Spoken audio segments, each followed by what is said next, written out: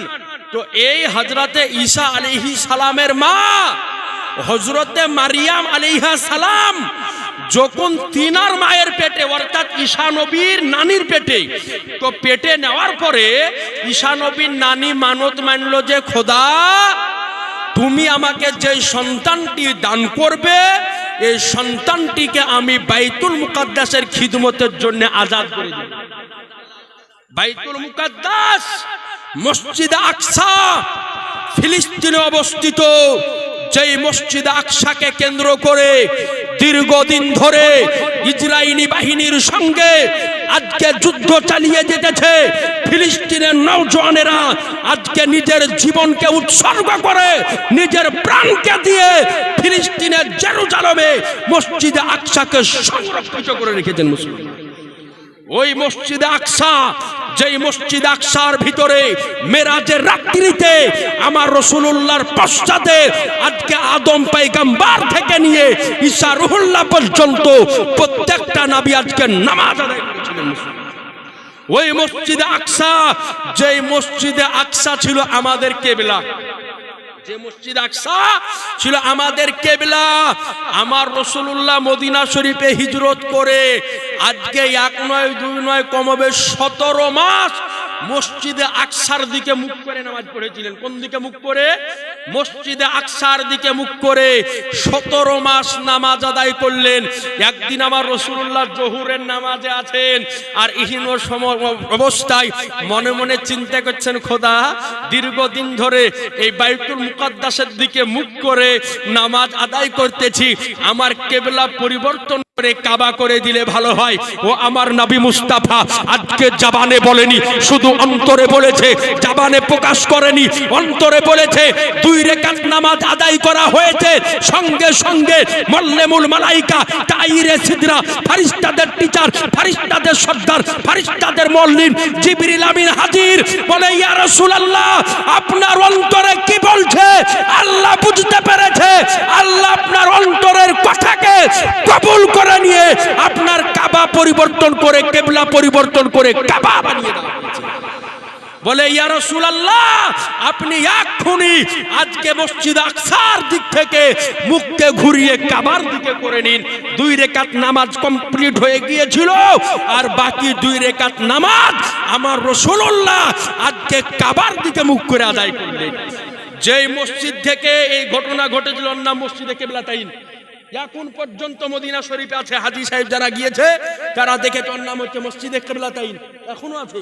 তো আজি জানে মোহতারাম, ওই মসজিদে আকসা হচ্ছে আমাদের প্রাণ কেন্দ্র, ঠিক কিনা ভাই বলেন?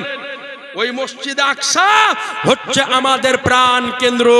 আজ ফিলিস্তিনের যুবকেরা নিজের জীবন দিয়ে, জান দিয়ে, প্রাণ দিয়ে আজকে হাজার হাজার নওজোয়ান আজকে ওই মসজিদে আকসার জন্য নিজের জীবন দিতেছে ইসরায়েলি বাহিনীর হাতে। আজ বলেন মুসলমান, সারা পৃথিবীতে মুসলমানের যতগুলি দুশমন আছে, তার মধ্যে একটা জাতি বড় দুশমন, তার নাম হচ্ছে ইহুদি জাতি। শুরু থেকে নিয়ে এখন পর্যন্ত মুসলমানদের সবচাইতে বড় দুশমন যে জাতি, তার নাম হচ্ছে ইহুদি জাতি। আর সারা পৃথিবীর বুকে ইহুদিদের একটাই দেশ, তার নাম হচ্ছে ইসরায়েল। আজ আপনাকে বলি, ইসরায়েল দীর্ঘদিন ধরে আজকে ফিলিস্তিনের উপরে হামলা করে ফিলিস্তিনের ছোট ছোট বাচ্চাকে মায়ের সামনে খাসি জবাই করেছে। কিন্তু এরপরে ফিলিস্তিনের মুসলমানরা একটু কঠোর হয়ে ইসরায়েলের উপরে যখন হামলা করলো, এই নেংটি খোলা আহলে হাদিস, আপনারা দেখেন ইউটিউব যারা চালায় তারা দেখেছে, যেই নেংটি খোলা আহলে হাদিসরা ফিলিস্তিনকে দোষারোপ করলো আর ইসরায়েলকে সাপোর্ট করলো। অর্থাৎ আগেই বলেছি, এই আহলে হাদিসের গোষ্ঠী এরা প্রথম থেকে এখন পর্যন্ত ইহুদিদের দালালি করে, এরা ইহুদিদের দালালি করে আসতেছে। এতদিন ধরে ইসরায়েল ফিলিস্তিনকে মারলো, ফিলিস্তিনের বাচ্চাদেরকে জবাই করলো, তখন আর জবান বন্ধ ছিল। কিন্তু আজ ফিলিস্তিন যেমনই একবার হামলা চালিয়েছে হামাস, সঙ্গে সঙ্গে এই নেংটি খোলা যায়। আজকে ফিলিস্তিনের দোষারোপ করলো ফিলিস্তিনকে, বলল ফিলিস্তিন হামলা করে ভুল করেছে।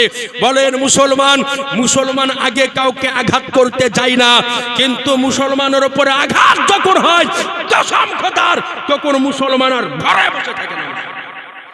এ আজি জানে মহতারাম, আজ আপনাকে জানাতে চাই যে মসজিদে আকসা আমাদের ছিল, আমাদের আছে, আর কিয়ামত পর্যন্ত আমাদের জোরে বলেন আমাদের থাকবে।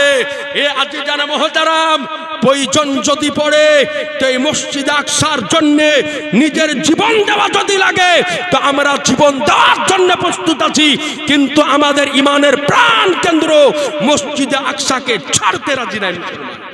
ছেড়ে দিব ছাড়া যাবে? আজ আমরা আমাদের ভারতবর্ষের বুকে আমাদের বাবরি মসজিদ হারিয়েছি, জ্ঞানবাপী নিয়ে ঝামেলা, কিন্তু আমাদের প্রাণ কেন্দ্র মসজিদ আকসা। প্রয়োজন যদি পড়ে তো আমরা জীবন দিতে রাজি আছি না নাই? এই জোরে বলেন না। এ আজি জানে মহতারাম ব্রাদারেনে ইসলাম, আজ পেপার পত্রিকা আলগা করুন যে আজ ফিলিস্তিনের পুরুষ মহিলাদের কি সাহস। পেপার পত্রিকাতে আমরা দেখি ফিলিস্তিনের মহিলারা সাবালিকা যখন হয় তো বাপের সামনে যাওয়ার পরে বলে, আব্বা আমাদের তাড়াতাড়ি করে বিয়ে দাও, আমাদের তাড়াতাড়ি করে বিয়ে দাও। বলে, বেটি কেন? বলে, আব্বা আমাদের যত তাড়াতাড়ি বিবাহ দিবে আমরা অত তাড়াতাড়ি সন্তানের মা হব, পেটের মধ্যে সন্তান ধারণ করব, আর ওই সন্তানকে আমরা বীর যোদ্ধা বানাবো। এই মসজিদে আকসার জন্য তারা যুদ্ধ করতে করতে শাহাদাত বরণ করবে, তারা হবে শহীদ আর আমরা হব শহীদের মা। একটু জোরে বলেন না গো। তাদের কি দাও, তাদের কি ক্ষমতা চিন্তা করুন তো। এই হযরতে মারিয়ামের মা মানত মারলেন যে খোদা আমার যে সন্তানটা হবে ওই সন্তানটাকে আমি এই মসজিদে আকসার খিদমতের জন্য আজাদ করে দেব, খিদমত করবে। এইবার কিছুদিন পরে দেখেন মারিয়াম আলাইহিস সালাম তিনার মা কত সুন্দর মানত মানলেন যে আল্লাহ তুমি যে ছেলে বা মেয়ে যেটাই দান করে কে মসজিদের আকসাতে খিদমত করার জন্য আমি দিয়ে দিব। আর আপনাদের দিনাজপুরে হয় কি জানি না, বিশেষ করে আমাদের মুর্শিদাবাদে হয়, যদি দীর্ঘদিন বেটা যদি না হয়, বেটা হয়তো 4-5টা বেটি দিয়ে দিল, তো কোনো মানত মানে আল্লাহ তুমি যদি আমাকে একটা বেটা দেয় তার মুসলমানিতে আমি ঢোলের বাজি নিয়ে দিব। আপনাদের দিকে বিহা মুসলমানিতে ঢোল ঢাক বাজে এদিকেও, এই যে এই বাবাজি বলছে দিকে বাজে এদিকেও, কোনো জায়গায় বাজে না, তার মানে ওই অ্যালার্জি হুজুর এদিকেও আছে লাই। তো আমাদের দিকের মানুষে মানত মানে যে আল্লাহ তুমি যদি একটা বেটা দেয় তার মুসলমানিতে ঢোলের বাজি নিয়ে দিব। তবে দেখা যায় যে মুসলমানি না কি বলেন আপনারা, খাতনা না মুসলমানি, খাতনা বলেন মুসলমানি বলেন নাকি বলছেন, দুটোই বলা হয়। তো যেই দিন মুসলমানি হবে তার আগার দিন রাত্রে ছেলেটাকে ভালো করে সাজিয়ে কুজিয়ে ব্যান্ড পার্টি দিয়ে ওকে গাড়িতে বসে ঢোল বাজিয়ে গোটা পাড়া পাড়া ঘুরায়। তো একজনকে বলছে, হ্যাঁ গো ইয়াকে গো, তো বলছে মুফতি সাহেব মানত আছে যে ও আর মানত খুঁজে পাইনি, ও আর মানত খুঁজে পাইনি, যখন ঢোলের বাজি নিয়ে দিতে হবে। মানত মানা জায়েজ, কথা বুঝেছেন? মানত মানা হারাম নয়, মানত মানা জায়েজ, কিন্তু যে মানত হারাম ওই মানত মানাও হারাম আর পূরণ করাও হারাম। ঢোল বাজানোও হারাম আর ঢোলের মানত মানাও হারাম আর ওই মানত পুরা করাও হারাম। কথা ক্লিয়ার? আবার অনেক দিকে দেখি আমাদের দিকে হয় যে আপনার বিহাতে ঘোড়ার লাচি দেয়, ঘোড়ার লাচ, ঘোড়া নাচন হয়। আপনাদের এদিকে হয় কিনা জানি না, আমাদের দিকে হয়, এদিকে হয় না, আমাদের দিকে হয়। তারপরে আপনার ভাড়া করে হিজড়ে নিয়ে এসে লাচায়, আপনাদের দিকে হয়, এদিকে হয় না। আমাদের মুর্শিদাবাদে খুব প্রবণতা, মুর্শিদাবাদ মালবাহাতে প্রচুর আপনার অনেক বিবাহতে দেখা যায় যে আপনার হিজড়ে নিয়ে এসে নাচ করায়। দেখেন ভাই, এই দুটো কথা আপনাকে বলে দিই, বিবাহ হচ্ছে একটা পবিত্র জিনিস, বিবাহ হলো একটা পবিত্র জিনিস, কিন্তু এই বিবাহকে কেন্দ্র করে আমরা হাজার হাজার গুনার কাজ করি, পাপের কাজ করি। আল্লাহ বলেন ফানকিহু মা তাবা লাকুম মিনান নিসা, আমরা প্রথম গুণা কোন জায়গায় করে একটু ভালো করে খেয়াল করবো। যুবক যারা বিয়ে করেছি তারা আমার দিকে তাকা, যে দেখ ভালো করে আজ, যে যারা বিয়ে করেনি তারা ভালো করে তাকাও, যে আজ আল্লাহ বললেন যে ফানকিহু মা তাবা লাকুম মিনান নিসা, হে যুবকরা তোমরা বিবাহ করো যেই মেয়েটি তোমার পছন্দ হবে, যেই মেয়েটি তোমার পছন্দ হবে। এখন এই কথা শোনার পরে কোন যুবক যদি বলে যে মুফতি সাহেব আমার মন্ত্রী বিটি পছন্দ, তাহলে এটা তো কেমন হয়ে গেল? এই আয়াতের ব্যাখ্যা হলো যে তুমি যেমন তেমন পছন্দ করে, এই জন্য কুফু হতে হবে, কুফু, ঠিক না? এর জন্য কুফু হতে হয়, একটা বিবাহের নিয়ম আছে, কুফু হতে হবে। অর্থাৎ তুমি যেমন ওই রকম মেয়ে পছন্দ করো। এখন তুমি পেট খাটিয়া খাও, সকালবেলায় বাসি পান্তা খাও, আর এখন তুমি এমপির বিটি যদি বিয়া করো তো সকালবেলার পিজ্জা বার্গার লাগবে, তা তো খাওয়াতে পারবে না, তাহলে তুমি মেয়ে পছন্দ করিও না। তো আল্লাহ বললেন যে মেয়ে তোমার পছন্দ হয় তাকে তুমি বিয়ে করো, অর্থাৎ আমার যাকে পছন্দ হবে তাকে আমি বিয়ে করব। কিন্তু আমাদের দিকে যখন মেয়ে দেখা দেখি হয় তো মেয়ে দেখতে নিয়ে যায় মেয়ের ছেলের বন্ধুকে নিয়ে যায়, বলে চল ভাই আমার বউ দেখতে। আবে বিয়ে করবি তুই আর দেখতে যাবে তোর বন্ধু? তার মানে যে বিয়ে করবে সে দেখবে না, বিহা যে করবে সে দেখবে না। তো বন্ধুকে নিয়ে যায়, এমন জিগিরি বন্ধু বলে তুই পছন্দ করলে আমি বিয়ে করব, না হলে করব না। এরকম কথা বলে না অনেক বন্ধুতে। তো দেখা যায় যে বন্ধু বললো ভাই বিয়ে করে এলো বন্ধুর পছন্দতে। এবার 3 মাস যাতে না যেতে দেখা যায় যে যেই বন্ধুর পছন্দতে বিয়ে করলো ওই বন্ধুর সাথে লাইন করেও বাড়িয়ে পালিয়ে যায়। বলেন ভাই পালায় না? অনেক জায়গায় পালিয়ে যায়। আপনার বাস্তবিক কথা আপনাকে বলতেছি। এই জন্য যুবক বিয়ে যদি করতে হয় তো তুমি পছন্দ করবে, তোমার বন্ধু কেন করবে? তোমার যাকে পছন্দ হয় তুমি করবে, তুমি নিজে দেখতে যাও না। তো বন্ধু বাঁধে নিয়ে যায় বউ দেখতে, বন্ধু বাঁধে নিয়ে যায়, বন্ধুকে বলে যে তুই পছন্দ কর তাহলে বিয়ে করবো। আর বন্ধুর পছন্দ তো বিয়ে করে 3 মাস পর বাড়ি এলিয়ে পার, তখনই হাত মিশে বাড়ে এমনি করে, তখন মৌলবীর কাছে ধরে দুয়া তাবিজ করে দেন যে বউ বাড়ি এলিয়ে আনিয়ে দেন, আর ওই কাজ হয়। তাহলে প্রথম গুনাহ একটা আমরা করে ফেললাম ভাই, করি কি করি না? প্রথম পাপ যে মেয়ে দেখা নিয়ে একটা পাপ আমাদের হয়ে যায়। দ্বিতীয় পাপ বিবাহ নিয়ে আমরা কি করি? দ্বিতীয় পাপ হচ্ছে এই যে পণ প্রথা আমাদের সমাজে চালু আছে। এদিকে আছে মেয়ের বাপের কাছ থেকে চুক্তা করে পয়সা নেয়, কালিয়া চকের লোকে বলে চুক্তা, আমাদের দিকে লোকে বলে ডিমান্ড বা পণ। কারণ মানুষ এখন তো আপনার বাংলা ভাষায় বলে না, বুঝে নিবে বলে সুদ খায়, কিন্তু সুদ বলে না, ইংরেজিতে বলে ইন্টারেস্ট। বুঝতে পেরেছেন? সুদ খায় কিন্তু সুদটা খারাপ লাগছে তার লাগে বলে ইন্টারেস্ট। তো বিয়ে করছে পণ নিচ্ছে, কিন্তু পণ বলে না, বলে ডিমান্ড, মানে ইংরেজি ব্যবহার করে যেন শুনি ভদ্র লাগে। তো ইংরেজি ব্যবহার করলে হালাল হবে নাকি? হালাল হবে। তো এই যে পণ প্রথা, কিছু কিছু ছেলে আর বাপ ছাড়া এমন ঘাড়তেরা আছে কিনা, ওর বেটা যদি বড় হয় তুই মনে করে এবার আমার আড়ে বিক্রি করবো। জি, অনেক যুবকের বাপে এরকম আছে যে বিবাহের সমাজে আপনার বিটির বাপের গলাতে পাতলে পয়সা দেয় করে, আছে না ভাই এরকম? ভাই সাবধান। আজ অনেক আমার ঘরের, আজকে গরিব ঘরের মেয়ে বাড়িতে পড়ে আছে পণের কারণে, পয়সার কারণে মেয়ের বিয়ে দিতে পারে না। বলে যেমনই দেখতে আসে মেয়ে তো পছন্দ, কিন্তু বিয়েতে 2 লাখ টাকা, 5 ভরি গয়না আর একটা বাইক লাগবে 2 লাখ টাকা দামের, আর ঘর সাজিয়ে লাগবে। এবার একটা মেয়েকে 16 বছর 18 বছর নিজের বাপ মানুষ করলো, তাকে খাওয়ালো পড়ালো বড় করলো, আরে একটা মেয়েকে যখন একটা বাপ একটা পুরুষের হাতে তুলে যায় তো ওই বাপ জানে যে আমার মেয়েকে তুলে দিতে কতটা কষ্ট হয়, ঠিক কিনা? জোরে বলেন ঠিক কিনা? কত কষ্ট হয় বাপ জানে। আর ওই বাপের গলাতে আপনার পা দিয়ে কিছু যুবক ছেলের ঘাড় তেড়া বাপ আছে, পয়সা আদায় করে। সাবধান মুসলমান, বিনা পণে বিবাহ করুন, কোন পণের প্রয়োজন নাই। তুমি বিবাহ যখন করবে তো বিবাহ করার আগে তো তোমাকে মোহর লাগবে, তারপরে না বিয়ে করবে। তোমার মোহরানা নাই আর 2 লাখ টাকা খরচ করে ভোজ দিবে বিটির বাপের কাছে পয়সা নিয়ে, ইয়ের কি পেঁয়াজ ইসলাম নিয়ে। খবরদার, যে সমস্ত যুবকেরা বিয়ে করেনি তাদেরকে বলবো যে বিনা পণে বিয়ে করতে হবে বলে ইনশাআল্লাহ। জোরে বললো না মানে এরা কিন্তু কাজ সারবে আমার। এটা মানে বিয়ে করেনি মানে বিনা পণে ইনশাআল্লাহ, জোরে বলেন ইনশাআল্লাহ। আর যারা বেটার বাপ আছে তারা ইনশাআল্লাহ বলেন যে বিনা পণে বিয়ে দিবে, বলেন ইনশাআল্লাহ, জোরে বলেন ইনশাআল্লাহ। আরে বিনা পণে বিবাহ দিবেন, দেখবেন আল্লাহ ওই বিবাহতে রহমত বরকত আল্লাহ দান করবে। আর বিটির বাপের কাছ থেকে গলায় পা দিয়ে পয়সা নেই, ইয়া কোন বিধান? হ্যাঁ দেখেন, একটা কথা আপনাকে বলি, আমাদের বিশেষ করে পশ্চিমবঙ্গে, হুজুর খেয়াল করবেন, আমাদের বিশেষ করে পশ্চিমবঙ্গে, আপনারা রাগ করছেন কি ভাই? রাগ করছেন ভাই? আপনারা রাগ হচ্ছে, বিরক্ত হচ্ছেন কি?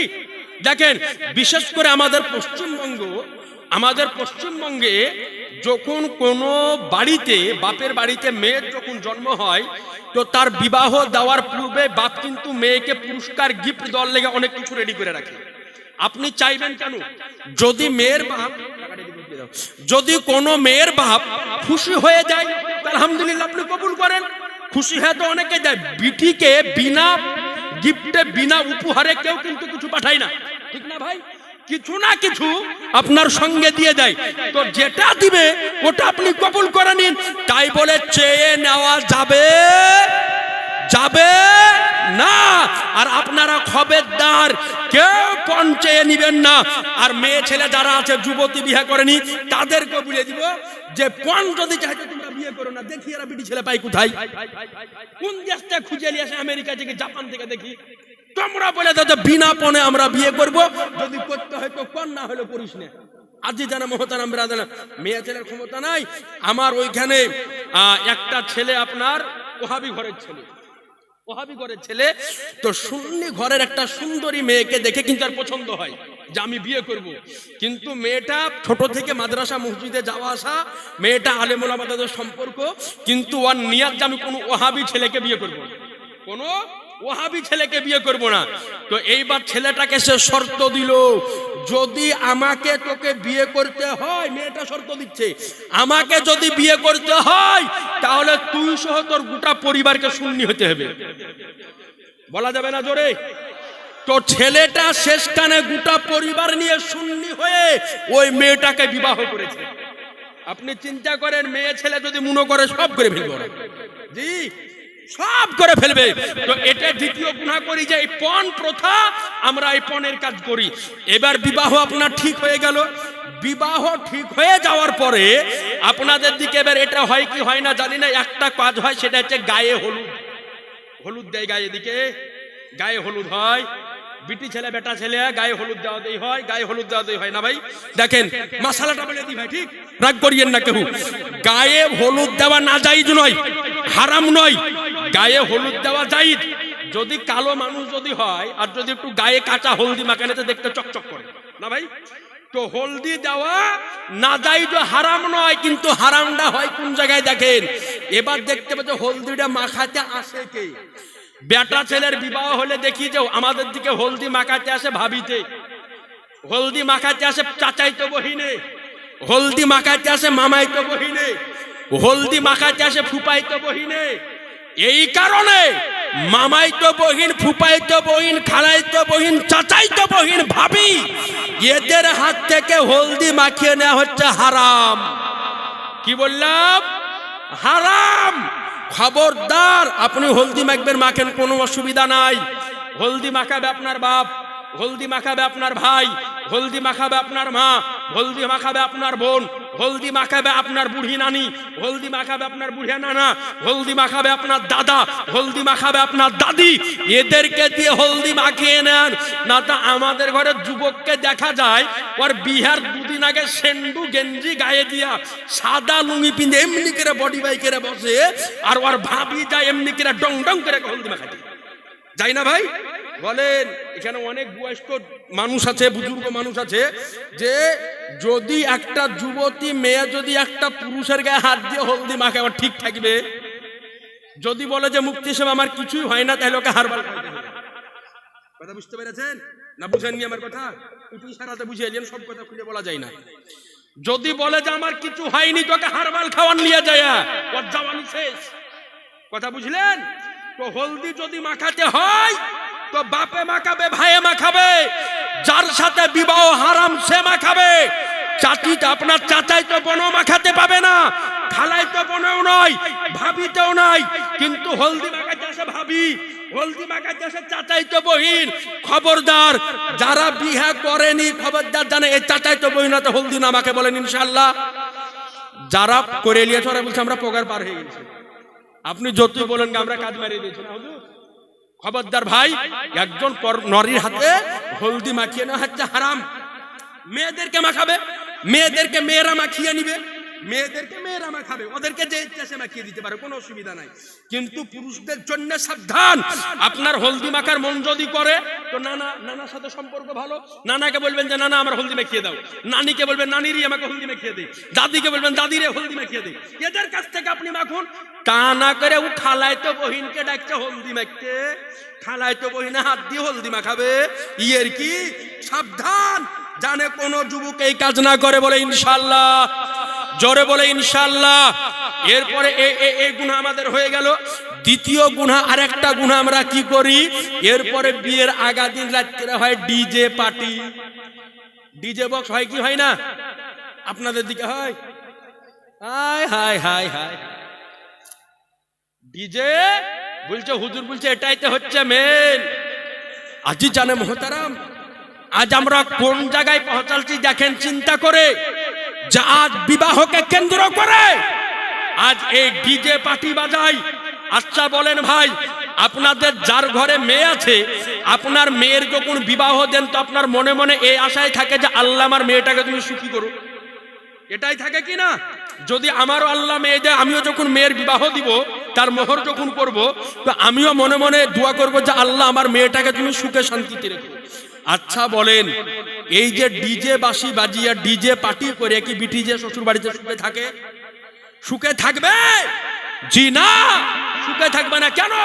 আপনার টাকা বেশি হয়ে গেলে গায়ের ইমামদেরকে যে একটা বড় জালসা করাতে পারলেন না, বাড়িতে দুয়ার মাহফিল করাতে পারলেন না, যে হুজুর আমার বিটির বিয়ে দিতেছি, একটা দোয়া করে দেন, একটু মুনাজাত করে দেন, আল্লাহ যেন আমার বিটিকে সুখে রাখে। খবরদার, এই ডিজে পার্টি আজকে এমন ভাবে মুসলমান ঘরে হতে আরম্ভ করে দিয়েছে যে আজকে বোঝাই যায় না যে এটা হিন্দু মুসলমানের বিয়ে, বুঝতেই পারা যায় না গো। সাবধান মুসলমান, এই ডিজে পার্টি যাতে আজ থেকে আর না হয়, সবাই বলেন ইনশাআল্লাহ। দুই হাত তুলে বলেন তো ইনশাআল্লাহ।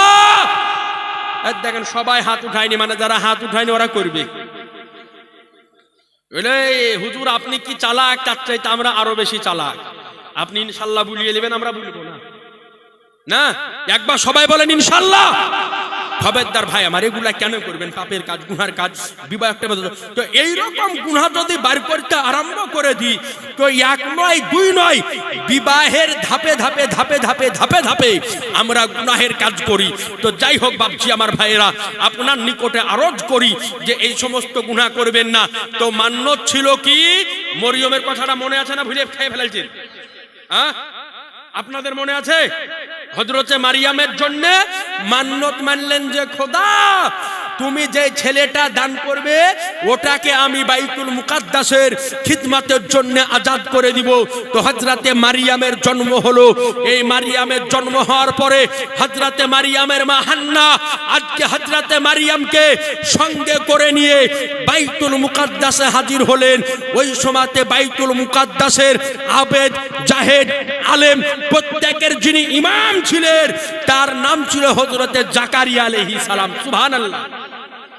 তিনিও একজন আল্লাহর নবী ছিলেন, হযরতে জাকারিয়া পয়গম্বর।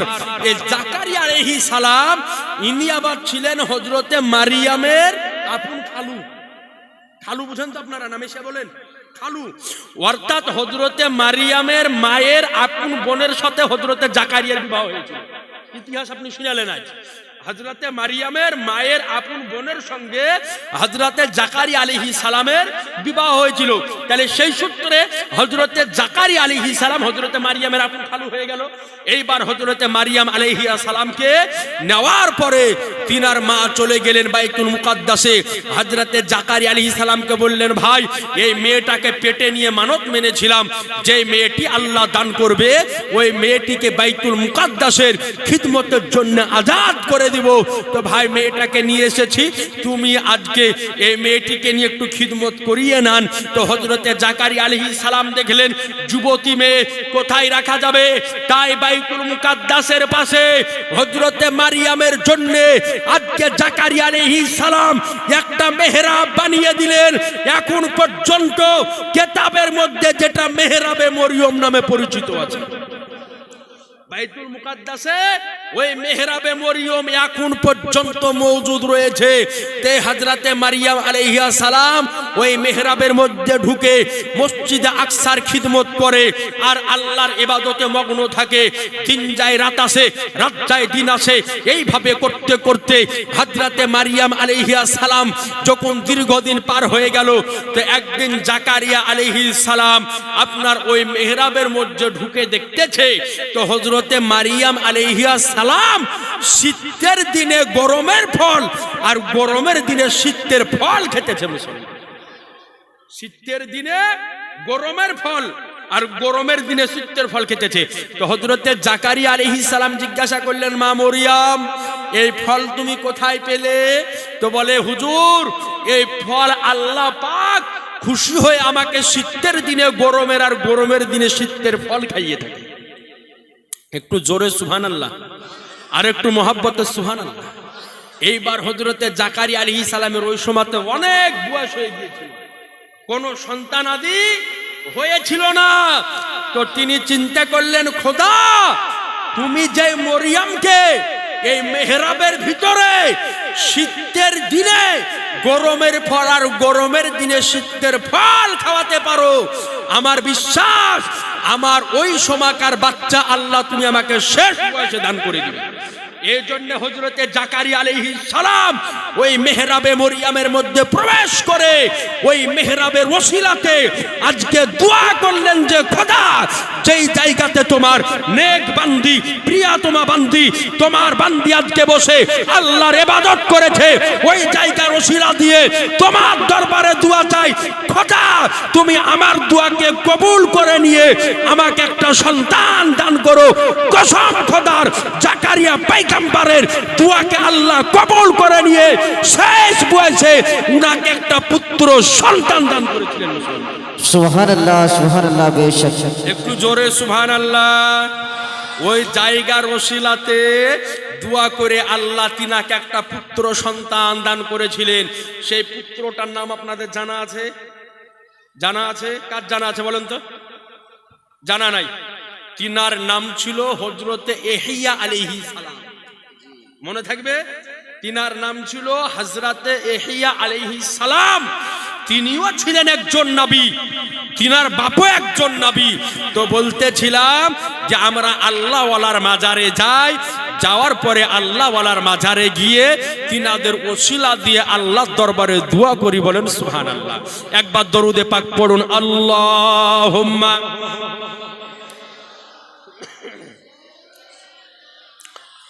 মাওলানা মুহাম্মাদ ওয়ালা আলিহি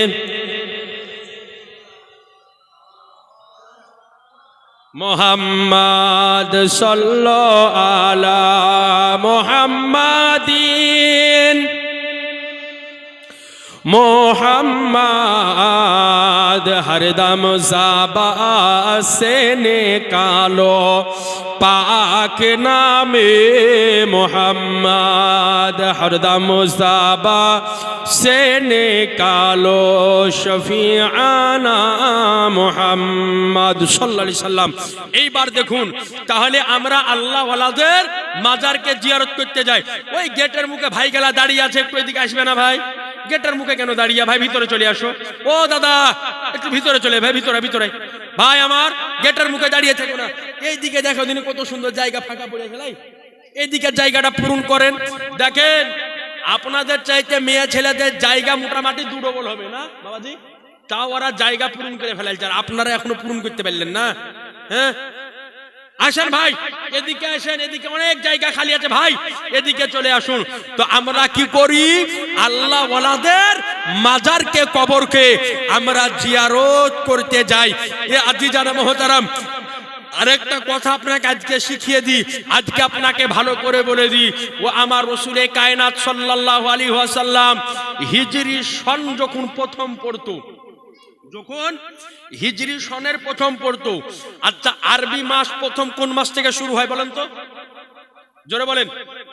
মুহররমুল হারাম থেকে শুরু হয়, অর্থাৎ ইসলামিক সাল শুরু হয় মুহররম মাসের 1 তারিখ থেকে, আর খ্রিস্টীয় সাল শুরু হয় জানুয়ারি মাসের 1 তারিখ থেকে, কিন্তু ইসলামিক সালটা কেমন করে প্রথম তারিখ পালন করতে হয় আমরা জানি না, কিন্তু খ্রিস্টীয় সাল 1 জানুয়ারি কেমন করে পালন করতে আমরা সবাই জানি কি জানি না?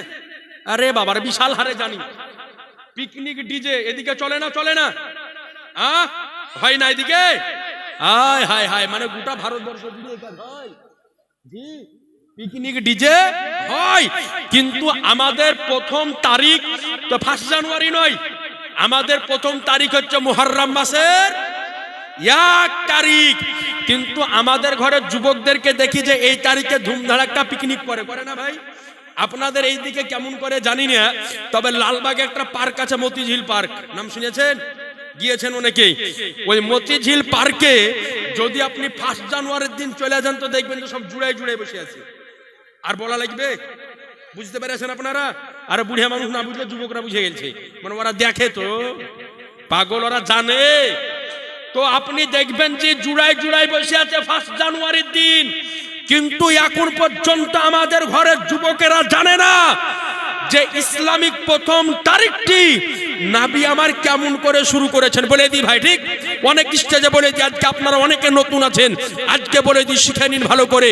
কিন্তু তার পূর্বে বলি, এই 1 জানুয়ারিকে আমাকে আপনাকে বর্জন করতে হবে।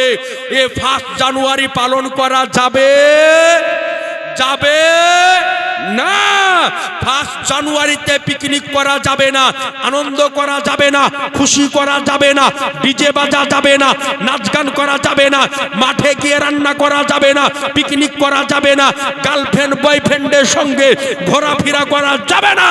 অর্থাৎ 1 জানুয়ারি একজন মুসলমানের জন্য পালন করা শরীয়তের বিধানে নাজায়েজ ও হারাম লেখা আছে। কথা বুঝতে পারলেন? নাজায়েজ ও হারাম। সুতরাং কোন মুসলমান এই দিনকে যেন পালন না করে। যখন হিজরি সনের মুহররম মাসের 1 তারিখ যেই দিন পড়তেন, তো সর্বপ্রথম আমার রাসূলে কায়নাত সাল্লাল্লাহু আলাইহি ওয়াসাল্লাম প্রথম তারিখে আজকে উহুদের যুদ্ধে যিনারা শাহাদাত বরণ করেছিলেন, তিনাদের কবরকে জিয়ারত করে দিনের প্রথম শুরু করতেন। জোরে জোরে জোরে আওয়াজ দিয়ে তো ওই দিন নবী আমার কবরকে জিয়ারত করে শুরু করতেন। আর আমরা শুরু করি 1 জানুয়ারির দিন ডিজে পিকনিক বাজিয়া। লাই ভাই, খবরদার ভাই, যারা জীবনে করেছে আজকে তওবা করে যে হুজুর আর জীবনে করব না, কত পাপ হবে জানেন? আল্লাহ নবী সাল্লাল্লাহু আলাইহি ওয়াসাল্লাম বলেন, আবু দাউদের হাদিস, নবী আমার বলেন, মান তাশাব্বা বিকওমি ফাহুয়া মিনহুম। যেই মানুষ যে জাতিকে লক্ষ্য করে চললো, আল্লাহ তাকে সেই জাতির মধ্যে অন্তর্ভুক্ত করে দিবে। এবার আপনারা বলেন যে এই খ্রিস্টীয় সাল 1 জানুয়ারি পালন করা, এটা হচ্ছে খ্রিস্টানদের তরিকা। আর আমরা যদি পালন করি তাহলে আমরা কোন দলে যাব? জোরে বলেন না। কিয়ামতের দিনে আল্লাহ খ্রিস্টানদেরকে জান্নাত দান করবে, জান্নাত দিবে, তাহলে আমরা খ্রিস্টানের দলে চলে গেলে আমাদেরকে দিবে? সুতরাং এই দিনকে পালন করা যাবে।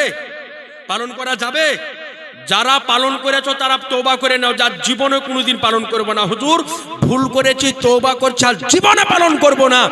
একজন যুবক যদি তওবা করতে পারে তো আল্লাহ পাক তার সেই গুনাহটিকে নেকির দ্বারাতে বদল করে দিবে। একটু জোরে বলেন না সুবহানাল্লাহ।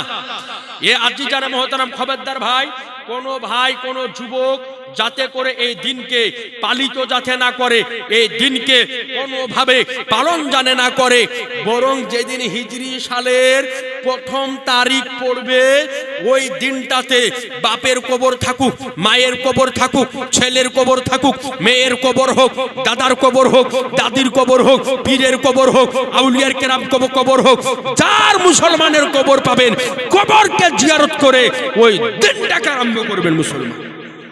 কথা বুঝতে পারলেন? ওই দিনটাকে আরম্ভ করবেন 1 জানুয়ারি লাই মুহররমের 1 তারিখ। কথা বুঝতে পারলেন? মুহররমের 1 তারিখটি পালন করবেন কেমন করে? নবী আমার যেমন করে করেছেন, কবরকে জিয়ারত করে, ওই রকম কবরকে জিয়ারত করে আমি আপনিও পালন করব। জোরে বলেন ইনশাআল্লাহ। আরেকটু জোরে বলেন ইনশাআল্লাহ। আচ্ছা, আচ্ছা ইনশাআল্লাহ। এ আজি জানা মোহতারাম ব্রাদারানে ইসলাম, এইবার আপনাদের নিকটে আরজ করব ও আমার রাসূলে কায়নাত সাল্লাল্লাহু আলাইহি সাল্লামের আজকে অনুসরণ করে আমরা কবর জিয়ারতে যাই না ভাই? এ আজ থেকে গতকালকে এই যে আরবি মাসটা চলছে, এটার নাম হচ্ছে রজব মাস। কি মাস? জোরে বলেন না। রজব মাস। গতকালকে একটা দিন আমাদের সামনে চলে গেল, গতকালকে পার হয়ে গেল 6 রজব। যে দিনটা ছিল আমার খাজা পাকের পবিত্র ওরুস শরীফ। সুবহানাল্লাহ বলতেন না? সুবহানাল্লাহ। আরেকটু জোরে বলেন না। আমরা খাজা মানি না? অনেকে আজমির গিয়েছি না যাইনি? ও আমার খাজায় পাক রাদিয়াল্লাহু তাআলা আনহুর রওজা মাজার শরীফ আমরা অনেকে জিয়ারত করে এসেছি, কিন্তু এই কিছু নব্য দাজ্জাল আছে, এরাও কিন্তু খাজা পাকের বিরুদ্ধে বলে না ভাই? বলে না? আচ্ছা বলেন ভাই, কোন ব্যক্তি যদি খাজা পাকের বিরুদ্ধে বলে ওকে মানা যাবে? আচ্ছা বলেন তো ভাই, খাজা পাকের পীর মুর্শিদের নাম কি ছিল? হযরতে ওসমানে হারুনি রাদিয়াল্লাহু তাআলা আনহু। তিনি একজন বিখ্যাত আল্লাহর ওলি ছিলেন, খাজা ওসমান হারুনি রাদিয়াল্লাহু আনহু। দেখেন, খাজা পাক একজন হাসানি হোসাইনি সাইয়্যেদ, জিনাকে নবী আমার নির্বাচন নির্ধারিত করে এই ভারতের বুকে আল্লাহ পাক পাঠিয়েছিলেন। এই জোরে বলেন, আরেকটু জোরে বলেন। উনার পীর মুর্শিদ লেগেছে, তা আমার আপনার লাগবে না? লাগবে কি লাগবে না? এই জোরে বলেন না। আমাদেরও লাগবে। তো একজন পীর মুর্শিদ নিজের মুরিদকে কিভাবে কামেল মুকাম্মেল বানায়, একটা ঘটনা আপনাকে শোনাই। ও আমার খাজা পাক রাদিয়াল্লাহু তাআলা আনহু যেই দিন নিজের পীর মুর্শিদ খাজা উসমান হারুনির নিকটে মুরিদ হতে গেলেন, তো মুরিদ হতে যাওয়ার পরে আজকে খাজা পাক রাদিয়াল্লাহু তাআলা আনহু যখন তিনার গেটের মুখে সঙ্গে খাজা উসমান হারুনি আলাইহির রহমা বলে যে বেটা মঈনুদ্দিন तुम आ गए हो, तो खाजा पाक चिंता करलेन আল্লাহ আমি ইনাকে কোনোদিন দেখিনি, ইনাকে কোনোদিন বুঝিনি, ইনার সাথে চলাফেরাও করিনি, আজকে প্রথম দেখতেছি। আর ইনি বলছেন মঈনুদ্দিন তুম আ গয়ে হো, এর মানেটা কি? তো জিজ্ঞাসা করলেন হুজুর আপনাকে কোনোদিন দেখিনি, আপনাকে দর্শন করিনি, আপনার সঙ্গে পরিচয় নয়, আপনি কেমন করে জানলেন? বলে মঈনুদ্দিন হাসান শোনো, তুমি যখন গেটের মুখে দাঁড়িয়েছিলে তোমার কপাল দেখে বুঝেছি তোমাকে একদিন আল্লাহ হিন্দুস্তানের বাদশা বানিয়ে দিবে। সুবহানাল্লাহ। নারে তাকবীর, নারে তাকবীর, নারে রিসালাত। ख्वाजा का हिंदुस्तान, ख्वाजा का हिंदुस्तान। नारे तकबीर, नारे रिसालत। আচ্ছা জোরে বলেন তো, আমার খাজা পাক নিজের কবরে জিন্দা আছেন না মুর্দা আছেন? ওই জোরে বলেন। খাজা আমার নিজ কবরে জিন্দা আছেন। আজ একটা ঘটনা আপনাকে শোনাবো যে আমার খাজা পাক রাদিয়াল্লাহু আনহু ইন্তেকাল করার পরেও একজন ব্যক্তিকে নিজ মাজারের ভিতর থেকে মুরিদ বানিয়েছিলেন। তো ভাই আজকে খাজাকে আমরা মহব্বত করি না? একটু জোরে বলেন না। আমরা খাজা পাককে মহব্বত করি কারণ এই ভারতের বুকে আজ লক্ষ লক্ষ মসজিদ, লক্ষ লক্ষ মাদ্রাসা, কোটি কোটি মানুষের ঘরে ইমানের বাতি জ্বলতেছে। তার একটাই কারণ যে ভারতের বুকে আমার খাজা পাক আজকে ইসলামকে অনয়ন করেছেন। তা আজি জানা মহতারাম একটা ছোট্ট আবেদন করব, আপনাদের মাদ্রাসার জন্য খাজার মহব্বত একজন ভাই আমাকে 500 টাকা দিন আমার হাতে, যদি কোনো ভাইয়ের কাছে থাকে। খাজা পাকের মহব্বতে বলেছি, কোনো ভাইয়ের পকেটে নাই। 500 টাকা 5000 দিয়েছে। কে দিলেন? কাবরুল হক, এই গ্রামে বাড়ি। আচ্ছা রায়গঞ্জ কাবরুল হক। নারায়ে তাকবীর, নারায়ে রিসালাত, মাসলাক আলা হযরত, মাসলাক আলা হযরত। কাবরুল সাহেব 5000 টাকা দাতা বলেন মারহাবা। আচ্ছা ইনশাআল্লাহ আমি দোয়া করেছি। সুবহানাল্লাহ। তো আমি ইনশাআল্লাহ দোয়া ওনার জন্য অবশ্যই করব। তো একজন ভাইয়ের কাছে 500 টাকা চাইলাম না, কোন যুবকের কাছে যদি থাকে আমার খাজা পাকের মহব্বতে দেন না, একটু চট করে দেন, একটু হাত ভাবু। আমার খাজা পাকের মহব্বতে চট করে যে কোনো ভাইয়ের পকেটে যদি থাকে 500 টাকা একটু তাড়াতাড়ি করে দেন, একবারে 1 মিনিটের মধ্যে দেন। সুবহানাল্লাহ। দেখেন আমার ভাই হাত উঠে। চ্যাংড়াটা ওই টুপিয়ালাটা গেছে নাকি? ও চ্যাংড়া ঢুক ভিতরে যা, বিটি ছেলেদের পয়সা দেবে, টুপিয়ালা চাল বিলিম দিয়ে যা দিন। মা বোনেরা পয়সা থাকলে দিবেন, চটচট করে দিবেন। আঁচলে যার যাবা না ছেলেটার হাত দিয়ে পাঠাবেন। ছোড়াটা পেছন পেছন পেলিয়ে গেলে গো। হ্যাঁ? ও ভাই, যারা গিয়েছে যারাকে একটু দিয়ে দিন, একবার দরুদ পাক পড়েন। আল্লাহুম্মা সাল্লি আলা সাইয়্যিদিনা মাওলানা মুহাম্মদ ওয়া আলা আলি সাইয়্যিদিনা মাওলানা মুহাম্মদ সাল্লাল্লাহু আলা মুহাম্মাদিন সাল্লাল্লাহু আলা মুহাম্মদ হরদম ज़ुबान से निकालो पाक नामे मुहम्मद ज़बान শফিআনা মুহাম্মদ সাল্লাল্লাহু আলাইহি ওয়াসাল্লাম। এবার শুনেন, তৎকালীন জামানাতে একটা লোক ছিল, ওর নাম ছিল আবুল হাসান। কি নাম ছিল? আবুল হাসান। খাজা পাকের বিশাল বড় দিওয়ানা ছিল, বিশাল বড় ভক্ত ছিল। তোর মনে মনে আশা ছিল যে খাজা পাক আলাইহির রহমা আমাকে কোনোদিন উনার শিষ্য বানাবে। একদিন খাজা পাকের দরবারে গেলেন যে হুজুর আপনি আমাকে আপনার শিষ্য বানিয়ে নিন। তো খাজা পাক রাদিয়াল্লাহু আনহু বললেন যে তোমাকে এখন শিষ্য আমি বানাবো না, পরে করে তোমাকে শিষ্য বানাবো, সময় হলে আমি ডেকে নেব, তুমি বাড়ি চলে যাও। তো আবুল হাসান বাড়ি চলে আসলো। আসার পরে বাড়িতে আছেন, দিন যায় রাত যায়, রাত আসে দিন যায়, খাজা পাক ডাকলেন না। এমনি এমনি করতে করতে খাজা পাকের কিন্তু বেশাল হয়ে গেল, ইন্তেকাল হয়ে গেল। ওর কিন্তু আর বায়াত হওয়া, শিষ্য হওয়া হলো না। মনে ব্যথা পাবে না? পাবে না? বিশাল বড় ব্যথায় ব্যথিত হলেন যে হুজুর আপনার হাতে হাত দিয়ে বায়াত হবে, আপনার শিষ্য হবে মনে করেছিলাম, কিন্তু হতে পারলাম না। এই যন্ত্রণা আমার মনের মধ্যে থেকে গেল। একদিন নির্জন রাত্রি কালে এ আবুল হাসান, আল্লাহ ওয়ালার প্রতি মোহাব্বত দেখুন, এ আবুল হাসান আজকে নির্জন রাত্রির কালে তাহাজ্জুদের নামাজ পড়তেছেন। সুবহানাল্লাহ, তাহাজ্জুদের নামাজে আছেন। ইহন অবস্থায় আল্লাহর দরবারে হাত উঠিয়ে দিয়েছেন, খোদা ওগো আল্লাহ, আমি জানি এই তাহাজ্জুদের সময়তে তুমি বান্দার নিকটবর্তী হয়ে যাও, তুমি বান্দার কাছে চলে আসো। তো আল্লাহ, আমার যে মনে মনে আশা আকাঙ্ক্ষা ছিল তোমার প্রিয় আল্লাহ ওয়ালা, তোমার প্রিয় বুজুর্গ মাইনুদ্দিন হাসানের আমি শিষ্য হব, এই আকাঙ্ক্ষা আমার কিন্তু পূরণ হয় নাই। ওগো খোদা, আমার কি আকাঙ্ক্ষা পূরণ হবে না? মনে ব্যথায় ব্যথিত হাত উঠিয়ে বলে, আল্লাহ আমি জানি তোমার যে প্রিয় বান্দা ও নিজ কবরে জিন্দা, তোমার যে প্রিয় ওলি নিজ কবরে জিন্দা, তোমার যে প্রিয় বান্দা নিজ কবরে জিন্দা, তোমার আউলিয়ায়ে কেরাম নিজ কবরে জিন্দা, তোমার গাউসে পাক নিজ কবরে জিন্দা, তোমার আউলিয়ায়ে কেরাম নিজ কবরে জিন্দা, সাহাবায়ে কেরাম নিজ কবরে জিন্দা। তো খোদা, আমার ঈমান এটাই সাক্ষী দেয় যে তোমার প্রিয় বান্দা খাজা মাইনুদ্দিন হাসান নিজ কবরে জীবিত রয়েছে। বলে নিজ কবরে জীবিত রয়েছে। তো ওগো আল্লাহ, তুমি তাড়াতাড়ি করে ওই মঈনুদ্দিন হাসানের আজকে আমাকে শিষ্য হওয়ার আল্লাহ তৌফিক দান করো, যাতে করে শিষ্য হতে পারি। না হলে এই রাত্রি বেলাতে আমি আত্মহত্যা করবো এই ব্যথাতে।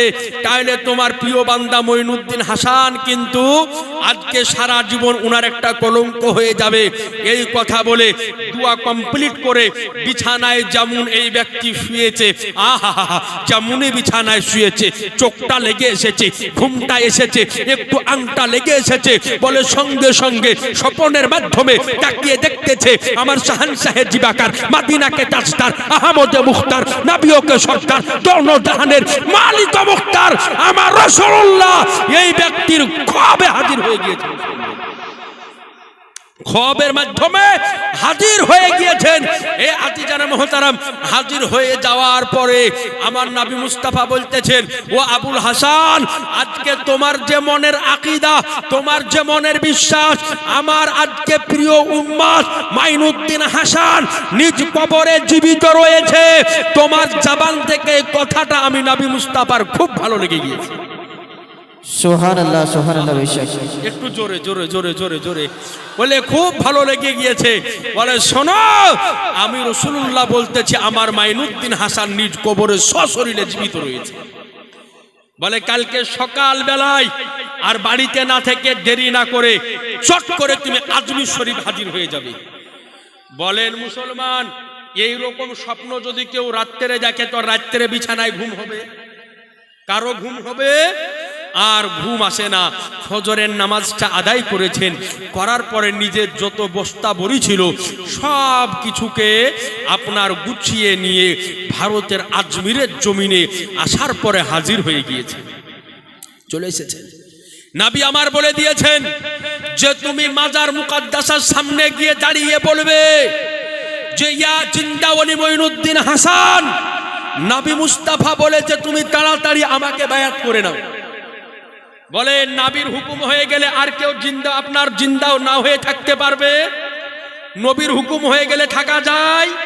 যেমনি কামাল হাসান আজকে খাজা পাকের মাজারের সামনে দাঁড়িয়ে ইয়া জিন্দা ওলি মঈনুদ্দিন হাসান বলে হাক দিয়েছে, আমার খাজায়ে খাজেগান রাজায়ে হিন্দুস্তান সুলতানুল হকউদ্দিন খাজা মঈনুদ্দিন চিশতি আজমিরি ও সঞ্জারি রাদিয়াল্লাহু আনহু নিজ মাজারে মুকাদ্দাসা থেকে নিজের হাত বের করে কামাল হাসানকে বায়াত মুরিদ করেছিলেন। একটু আওয়াজ দিয়ে সুবহানাল্লাহ বলা যাবে না? আর একটু জোরে সুবহানাল্লাহ। তো এ আজিজানে মোহতারাম, তো আমাদের বিশ্বাস আল্লাহ ওয়ালাগণ নিজ কবরের মধ্যে সশরীরে জীবিত রয়েছে, সশরীরে জিন্দা রয়েছে। এ আজিজানে মোহতারাম আমার খাজা পাক কামাল হাসানকে নিজ কবরের ভিতর থেকে মুরিদ বানালেন। বানানোর পরে আজকে তার মুখের ভিতরে এক প্রকারের মিষ্টি মিচুরি দিয়ে দিলেন। সুবহানাল্লাহ, সুবহানাল্লাহ। আজ আপনার নিকটে আরজ করব, আল্লাহ ওয়ালাদের নেগাহে কারাম যদি কারো উপরে পড়ে যায় তো আল্লাহ পাক তার তকদির পর্যন্ত বদলে দেয়। ওই জোরে, তার কপাল পর্যন্ত আল্লাহ পাক বদলে দেয়। কারণ আল্লাহর হাক্কানি আউলিয়ায়ে কেরাম, আল্লাহর প্রিয় বান্দা, আল্লাহর নেক বান্দা, তিনাদের সঙ্গে ভালো সম্পর্ক আমাকে আপনাকে রাখতে হবে। এ আজিজানে মুহতারাম, আজকে এখানে যিনি প্রধান অতিথি আলে নবী আওলাদে নবী সৈয়দ নুরানি মিয়া মাদ্দাদুল্লাহুল আলী ওয়া নুরানি, ঠিক না ভাই? উনি হচ্ছেন একজন আলে রসুল আওলাদে রসুল। আচ্ছা, তিনার সাথে আমাদের সম্পর্ক আছে না নাই? আমরা ভালোবাসি না বাসি না? জোরে বলেন না। সকলে আমরা ভালোবাসি, সকলে বলেন তো আমরা সকলে মহব্বত করি, সকলে ভালোবাসি না বাসি না? আমরা ভালোবাসি। একজন আলে রসুল আওলাদে রসুলের সঙ্গে মহব্বত করলে আল্লাহ কি দেয় একটা ঘটনা ভাই শোনাবো, শোনাবো যে কি হয়। একবার আপনাকে একটা ঘটনা শোনাবো। তার পূর্বে একজন ভাই 100 টাকা দেন তো, 100 টাকা, 100 টাকা দেন তো, কারো পকেটে যদি থাকে 100 টাকা, বেশি নয়, 100 টাকা দেন তো। হ্যাঁ, হবে না 100 টাকা কোনো ভাইয়ের পকেটে? এই মহব্বতে 100 টাকা দেন, ইনশাআল্লাহ তাআলা আপনাকে শোনাবে। 100 টাকা নিয়ে এসে চট করে যে কোনো ভাই আমার 100 টাকা একটু তাড়াতাড়ি করে দেন একটু, ইনশাআল্লাহ তাআলা আল্লাহ পাক কবুল করবে। একজন আলে রসুল আওলাদে রসুলের সঙ্গে আজকে ইশক মহব্বতের কি ফলাফল হয়েছিল আপনাকে ইনশাআল্লাহ শোনাবো। দেন তো ভাই 100 টাকা দেন তো। সুবহানাল্লাহ, আলহামদুলিল্লাহ। আচ্ছা, এদিক থেকে দিয়েছে 100, এদিক থেকে 100। ও ভাই দাও, সুবহানাল্লাহ। কত দিলে? তুমি দিলে 100। আচ্ছা দেন তো ভাই 100 টাকা দেন তো। আজ এই ঘটনা আপনাকে শোনাবে যে আলে রসুল আওলাদে রসুলের সঙ্গে মহব্বত করলে আল্লাহ পাক কি ফলাফল। আমার দিকে দেন, আমার দিকে দেন। সুবহানাল্লাহ। আসলে চেয়ারটা একটু দূরে হয়ে গেছে, বুঝলেন না? আর কথা চিনে থাক, হাতে পেয়ে নিব। দেন 100 টাকা। সুবহানাল্লাহ। ও ভাই একটু 100 টাকা দেন, আল্লাহ পাক কবুল করে দেন। একটু চটচট করে তাড়াতাড়ি করে 100 টাকা। সুবহানাল্লাহ। আচ্ছা দুজন, আলহামদুলিল্লাহ, আল্লাহ যেন দুজনের কবুল করে। সুবহানাল্লাহ, একটু চটচট করে দেন। সুবহানাল্লাহ, এদিক থেকে দিয়েছে। আর কোন ভাই আমার হবে না? নজন ভাই চায়ের দোকানে বসলে 100 টাকা এমনি চলে যায়। ভাই এদিক থেকে আসেনি, দেন না ভাই, এদিক থেকে কেউ দেননি আপনার। 100 টাকা দেন কোন ভাই আমার? 100 টাকা কারো পকেটে থাকলে একটু চট করে দেন না ভাই। 100 টাকা আমার খাজা পাকের মহব্বতে। এমন কিছু নয়, জেনে রাখবেন যে এই টাকাটাই কাল কিয়ামতের ময়দানে আল্লাহর দরবারে কবুল হয়ে গেলে আল্লাহ এর বরকতে আপনার গুনাহ মাফ করে দিবেন। সুবহানাল্লাহ, সুবহানাল্লাহ। আলহামদুলিল্লাহ, আলহামদুলিল্লাহ। এদিক থেকে একজন এই ভাই খালি এলো, আর কোন ভাইয়ের আমার আসছে না। জুয়ান ভাই গেলা বসে আছে গো। দেন ভাই 100 টাকা। আপনাকে যদি আসতে ঠান্ডা লাগে তো সামনে কাউকে একটা বাচ্চা চ্যাংড়া লাগে পাঠিয়ে দেন। হ্যাঁ, সুবহানাল্লাহ। আর নাই কোন ভাই আমার একটু চট করে দেন 100 টাকা। আল্লাহ পাক যেন কবুল করে। আলহামদুলিল্লাহ। 200 টাকা আল্লাহ যেন কবুল করে। আর কোনো ভাই হবে না? नारे तकबीर, আল্লাহু আকবার, नारे तकबीर, আল্লাহু আকবার। नारे रिसालत, नारे रिसालत, मसलके आला हजरत फैजान हुजूर मुहद्दिस आज़म हिंद, जिंदाबाद, फैजान हुजूर मुहद्दिस आज़म हिंद हजरत अल्लामा मौलाना याकूब अली अशरफी साहिब, हजरत अल्लामा मौलाना याकूब अली अशरफी साहिब, नारे तकबीर, नारे रिसालत। ইয়া রাসূলুল্লাহ, সুবহানাল্লাহ। তো এই দেখেন ব্রাদার ইসলাম, আপনাদের এলাকার একেবারে আদায়কারীতে যার পিএইচডি করা আছে, বুঝতে পারলেন? পিএইচডি করা আছে, পিএইচডি, বুঝলেন? আলহামদুলিল্লাহ, আমার বড় ভাই, এক স্টেজে অনেক জায়গাতে থাকি, প্রায় স্টেজে আদায়কারী বক্তা মৌলানা ইয়াকুব আশরাফি, আর ওর বয়স প্রায় 50-এর কাছাকাছি, চিল্লাইতেও পারে এখনো। আমার ভাই, সুবহানাল্লাহ, আল্লাহ ভাইয়ের হায়াতকে দারাজ করুন।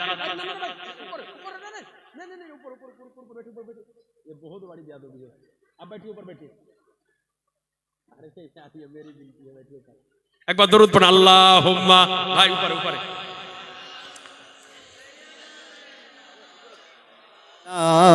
मोहम्मद वला अली सय्यिदिना সাল্লাল্লাহু আলাইহি সাল্লাম। এই দেখেন আজিজান মুহতারাম চলে এসেছেন, আপনাদের প্রতি সুপরিচিত মুখ, পরিচয় দেওয়ার কোনো প্রয়োজন নাই, আপনারা সকলেই চিনেন। হেমতাবাদ রায়গঞ্জে আদায়কারী বক্তা মাওলানা ইয়াকুব আশরাফি ছাড়া দ্বিতীয় কেউ নাই।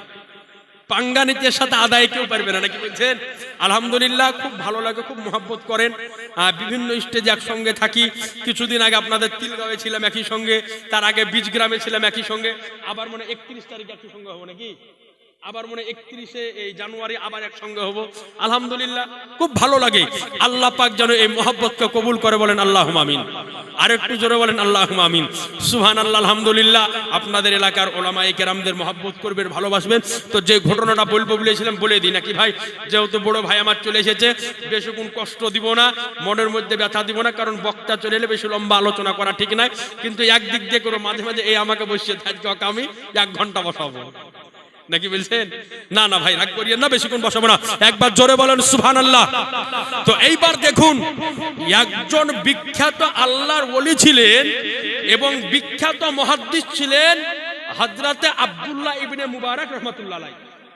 নাম আপনারা শুনেছেন। তে আব্দুল্লাহ ইবনে মুবারক রাহমাতুল্লাহ আলাইহি হজ করতে যাওয়ার জন্য একত্রিত করেছিলেন 3000 আশরাফি, যে হজ করতে যাব। হজের মৌসুম যখন আসলো, কাগজপত্র সব ঠিক হয়ে গেল, সব রেডি হয়ে গেল। যেই দিনকে হজে বের হবে তার একদিন পূর্বে মার্কেটে কিছু প্রয়োজনীয় জিনিস বাজার করতে গিয়েছেন। যাওয়ার পরে দেখতেছে যে একজন মহিলা অসহায় অবস্থায় কয়েকজন বাচ্চাকে সঙ্গে করে নিয়ে বসে রয়েছে। হযরত আব্দুল্লাহ ইবনে মুবারক রাহমাতুল্লাহ আলাইহি ওই মহিলার নিকটে গেল। যাওয়ার পরে জিজ্ঞাসা করলেন যে আপনি কে? বলেন আমি। এর পরিচয়টা তিনি দিলেন।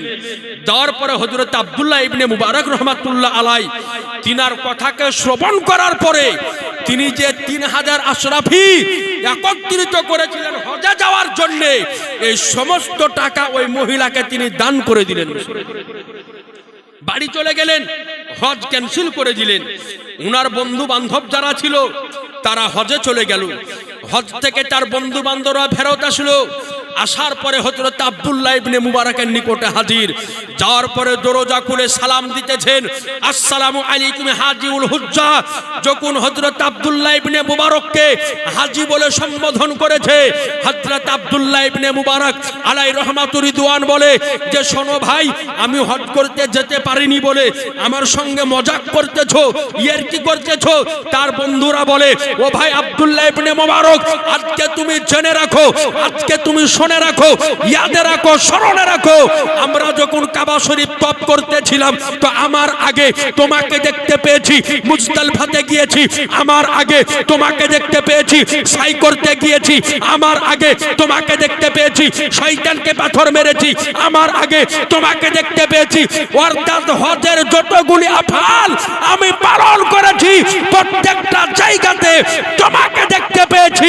নির্জন রাত্রিকালে আজকে আব্দুল্লাহ ইবনে মুবারক নিজ বিছানার মধ্যে আরাম যখন করলো, তো রাত্রি বেলাতে আমার আনিসে বেকাশা সাজ্জেদে কাউনমাকা বেচারুকে চারা বেশাহরুকে সাহারা ইয়াতিমুকে ওলি হামকারিবকে হামি আমার রহমাতুল লিল আলামিন পয়গম্বর হাজির হয়ে বলে, ও আব্দুল্লাহ ইবনে মুবারক, তুমি যেই বাজারের মধ্যে যেই মহিলাকে হজের টাকা দান করেছো, ওটা অন্য কেউ নাই, আমার মা ফাতেমার ঘরের ঘরানার একজন মহিলা ছিল। এ আজিজানে মুহতারাম, এইবার নবী আমার বলেন যে আব্দুল্লাহ ইবনে মুবারক, তোমার এই দান করাতে আল্লাহ এত খুশি হয়েছে, তুমি প্রতি বছর হজ করতে যাও আর না যাও, তোমার সকালে তোমার চেহারাতে আল্লাহ একজন ফারিস্তা নাজিল করে দিয়েছে যে প্রতি বছর তোমার পক্ষ থেকে হজ আদায় করবে। একটু জোরে বলেন না। এ হচ্ছে একজন সাজ্জেদ জাদির আদব আখলাক করার আপনার এটা হচ্ছে আজকে ফলাফল আল্লাহ পাক দান করেছে। তো যিনারা আলে নবী আওলাদে নবী নবীর ঘরানার মানুষ, তিনাদের প্রতি মোহাব্বত আমাদেরকে রাখা লাগবে কি লাগবে না ভাই? এ আজিজানে মুহতারাম, পৃথিবীর বুকে হাজারো মানুষ হাজারো বংশ এসেছে, তারা স্মার্ট হয়ে গিয়েছে। ফেরাউন এসেছে, তার বংশ ধ্বংস। নমরুদ এসেছে, বংশ ধ্বংস। সাদ্দাদ এসেছে, তার বংশ ধ্বংস। কিন্তু রাসূলুল্লাহর বংশ আজও আছে, কালো ছিল, আর কিয়ামত পর্যন্ত পৃথিবীর বুকে বিরাজমান। এ আজিজানে মুহতারাম, সুতরাং ইনাদের প্রতি ইশক ও মোহাব্বত আপনারাও রাখবেন, আমিও রাখবো। আল্লাহ পাক যেন তৌফিক দান করে। সকলে জোরে বলি আল্লাহুম্মা আমিন। আরেকটু জোরে আল্লাহুম্মা আমিন। একবার দরুদে পাক পড়েন আল্লাহুম্মা।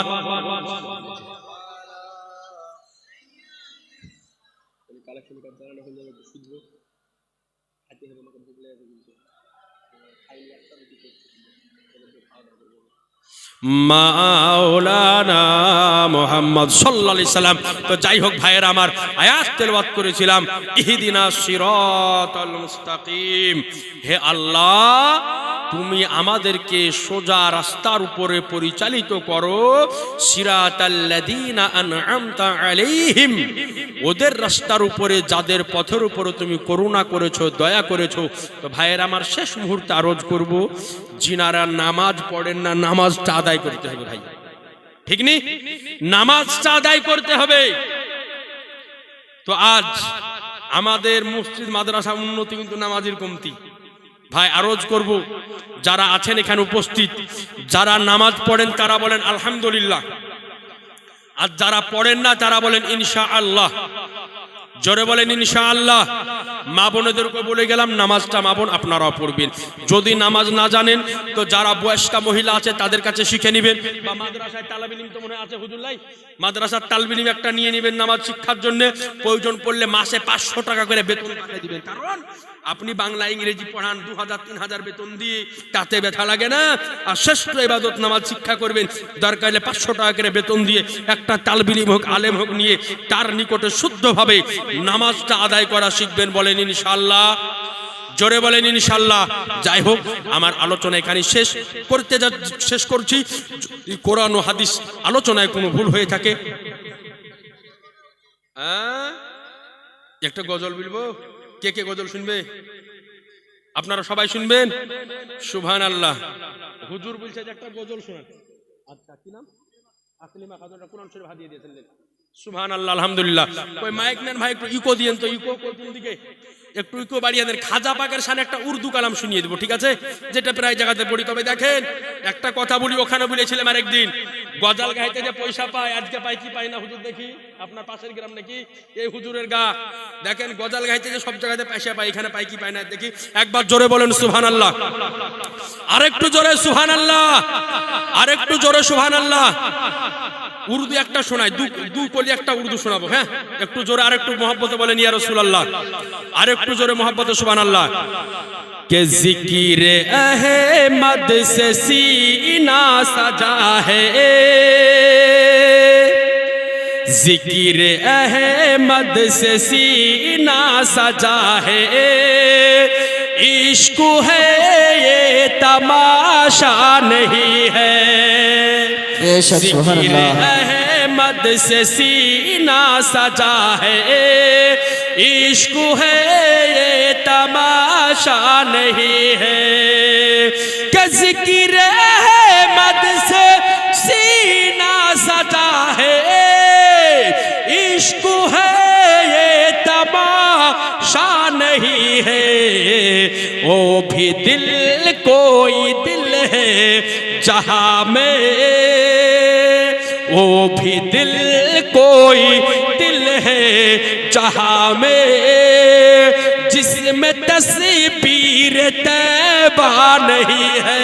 सुभान अल्लाह, सुभान वो अल्लाह, भी बेशक। दिल कोई दिल है जहां में, जिसमें तस्वीर तैबा नहीं है। एक तो मोहब्बत सुभान अल्लाह और एक तो जोरे सुभान अल्लाह। के चांद सूरज सितारों को देखा, अरे जोर से बोलो ना यार।